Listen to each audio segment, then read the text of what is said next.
Time for another portrait of the people behind the Truth Commission process. Truth Commissioner Denzil Potgieter recently joined the Amnesty Committee. Our cameras caught him at work in Port Elizabeth this week.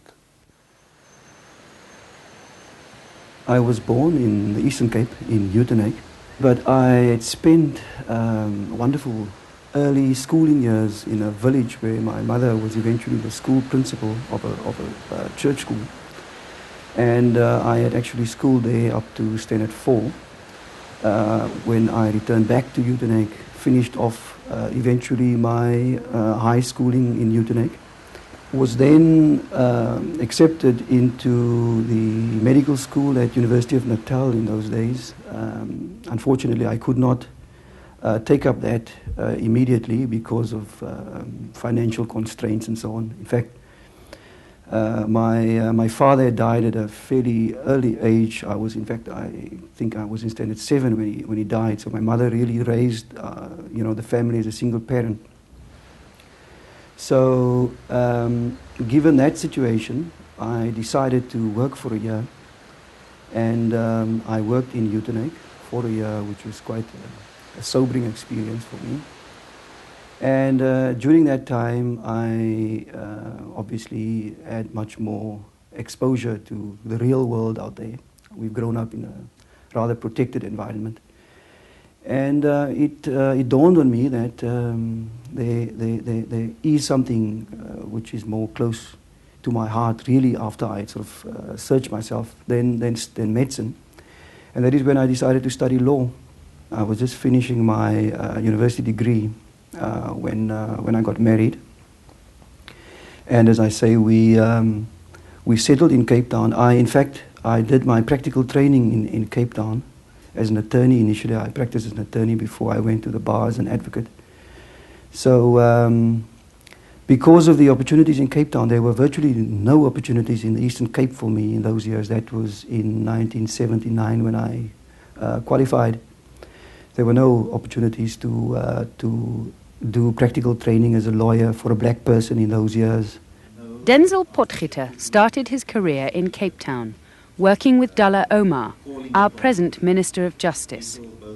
In 1995, he was asked by President Mandela to coordinate the process of appointing a Truth Commission.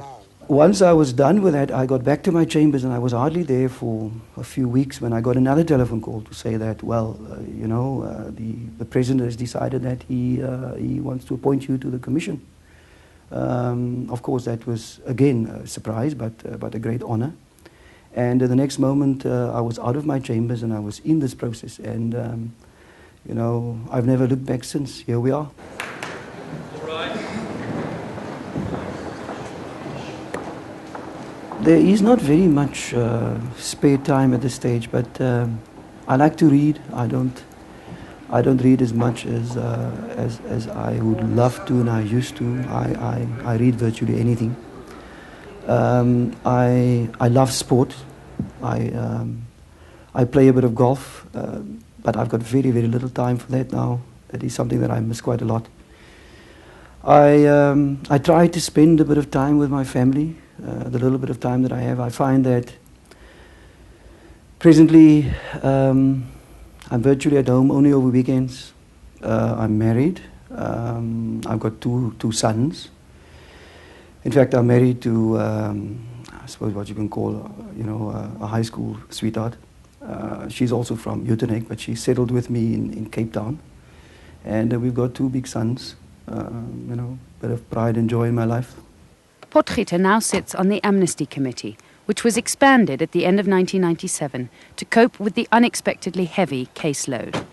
We are obviously committed to getting the work done as quickly as possible, so with the result that we are forced to take on that little bit more. So that I find that there is very, very little time for personal matters. If I'm not sitting in a hearing, I'm preparing for a hearing. If I'm not in some other place where the hearing has to take place, I'm traveling to that place. So in that respect, it has been quite demanding, quite hectic. And the amnesty hearings themselves too is quite demanding. it goes with fairly high stress levels, high concentration. It concerns very, very important questions. You've got to be alert. You've got to be on top of what is happening, and that's the only way in which you can actually eventually arrive at a fair and an informed decision, so that it does take quite a bit out of one, but we have somehow managed to carry on. And as I say, we're not really complaining. Although he says it's hard to reflect in the midst of such a hectic process, Denzil Potgieter has given a lot of thought to the significance of his work. By the end of the process, we would have had a good dose of the truth. We would have had quite a bit of exposure of what had happened during our mandate years.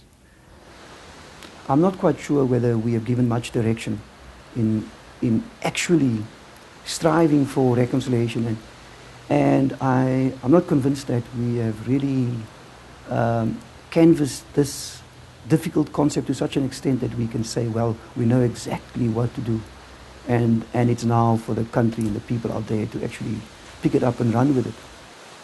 But in spite of missing home, Potgieter has no other regrets. It's very easy as a professional person to control what comes your way.